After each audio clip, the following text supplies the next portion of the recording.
nes I wneud y Babcock Aeronautical Apprenticeship yn Arif Valley. Os o rhywun yn dod fyny ati fi a gofyn, neu bod nhw'n deud bod nhw'n ystyried mynd amdan apprenticesiaeth, swn i 100% yn deud, ewch amdano fo.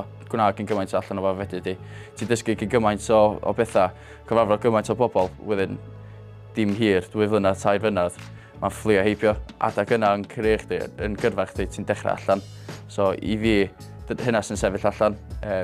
Fyna lle ti'n mynd i ddysgu y fwyaf, ti'n fresh i'r busnes, ac hwnna di chance gorau gei di. Other than gaining qualifications, obviously the main one to me would be I'm getting paid on the job and I'm learning still. It's a very good incentive then to carry on working and to keep learning. To me, the main part is working on aircraft. I've always had an interest in aviation as well as engineering, so it's been absolutely perfect for me to just hop straight into that environment and learn at the same time. Ffordd nes I ddysgu ar yr apprenticesiaeth oedd symud gwahanol sections. Ar camp mae pob efo gwahanol section ei hun. So, lasa fyddwn gweithio ar darn individual components neu straight ar y jet yn ei hun, lle bob un aspect o fo. So i fi oedd yn reit diddorol i gael dysgu bob un peth, a hefyd i gael build a picture wedyn o dall wedyn bob dim sy'n digwydd.